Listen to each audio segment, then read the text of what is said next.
Total P not बन जाएगा 692.26 plus 83.33 plus 138.88 plus 289.35।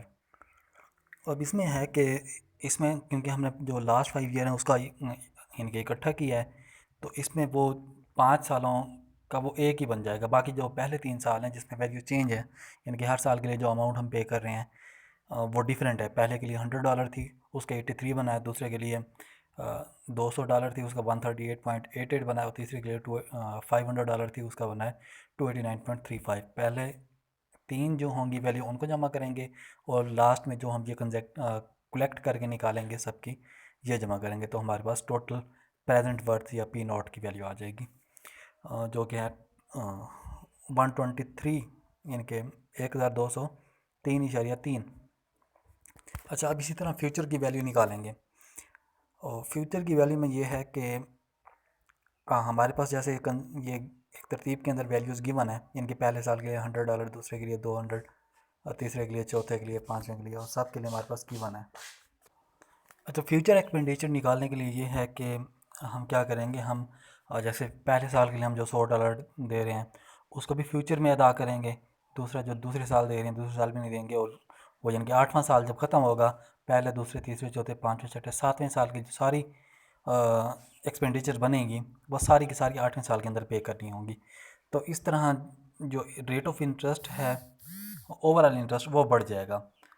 यानी कि 100 पर, यानी कि पहले ये 83 था ना, जिसका 100 बना है पहले साल, फिर इसी 83 का, यानी कि जिसका पहले साल 100 बना है, इसका 8वें साल बहुत ज़्यादा बन जाएगा। यानी कि हम इसको भी 8वें साल पे करेंगे, 200 को भी 8वें साल।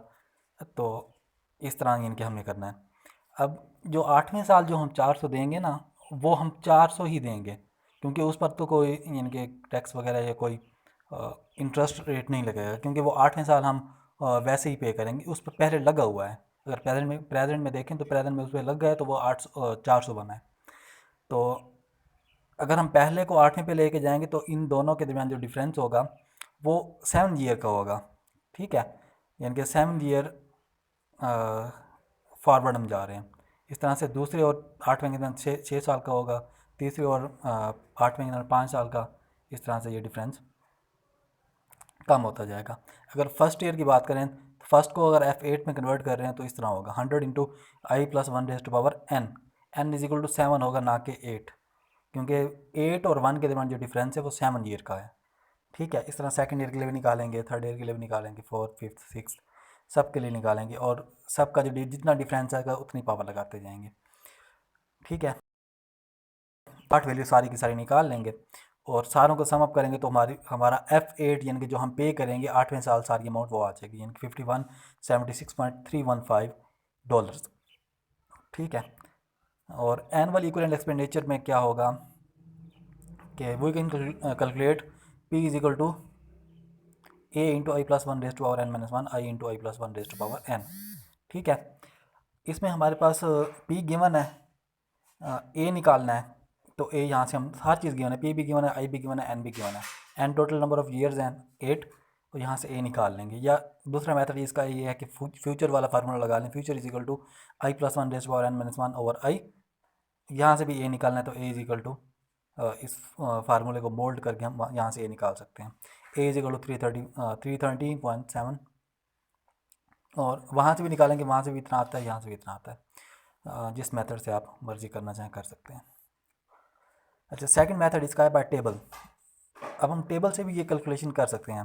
टेबल में ये है कि जो फार्मूला हम लगाते हैं, यानी कि जैसे फ्यूचर वाला फार्मूला है A into I plus 1 over आई, इसमें जो टर्म आई प्लस 1 ओवर आई, इसकी वैल्यू गिवन होती है स्पेसिफिक आई के ऊपर और स्पेसिफिक एन के ऊपर, यानी कि एन और आई की वैल्यू उसने टेबल के अंदर खुद कैलकुलेट करके डायरेक्ट लिखी हुई है। यानी कि हमको सिर्फ क्या करना होगा, हमको सिर्फ ए से उसे मल्टीप्लाई करके सिर्फ आंसर निकालना होगा। ठीक है, तो पहले फार्मूले को समझ लेते हैं। प्रेजेंट वर्थ का फार्मूला है P not is equal to F into P over F I into N, ये फार्मूला है।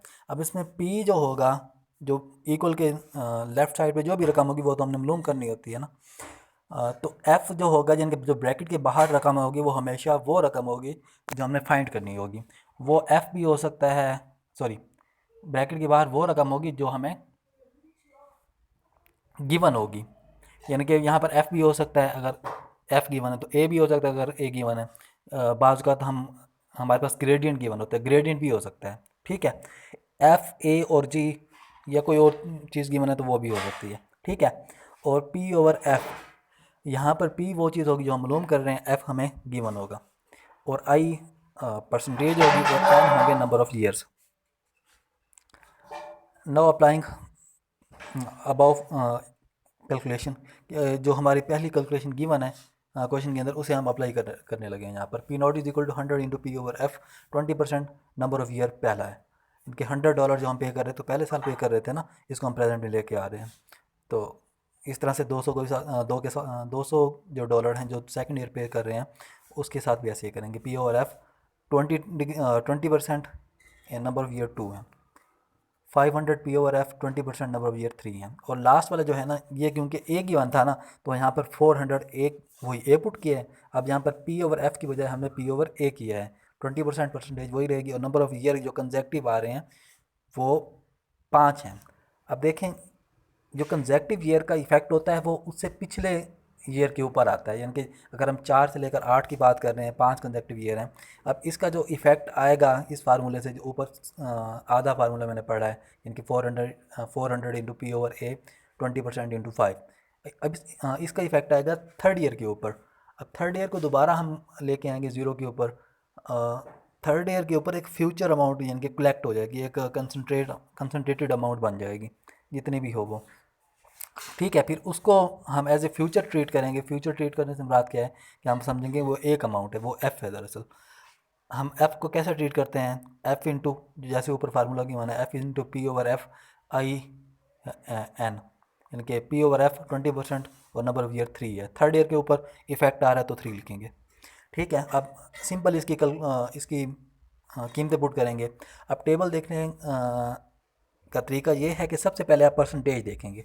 20% है तो टेबल का जो हमारे पास वो टेबल के जो पेजेस हैं वो हमारे पास गिवन है, और उसके अंदर वो टेबल ढूंढेंगे जिसकी परसेंटेज 20% हो।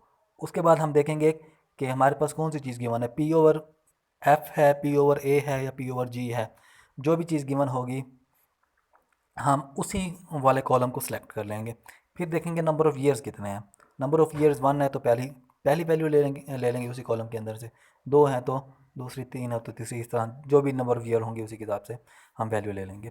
P not is equal to 100 into 0.33। 0.33 अब ये कहाँ से आया है, ये 20% वाले टेबल से, और एन इज इक्वल टू 1 पर पी ओवर एफ की वैल्यू है दरअसल। और 200 के साथ भी ऐसे किए, 500 के साथ भी ऐसे, 400 के साथ दो काम हुए हैं। एक तो इसके साथ जो मल्टीप्लाई किया वो पी ओवर ए की वैल्यू 20% और 5 ईयर के लिए है, और इसके साथ दूसरा जो मल्टीपल है वो है P over F 20% 3 number of N is equal to 3, यानी कि 3 नंबर ऑफ ईयर्स के लिए है। ठीक है,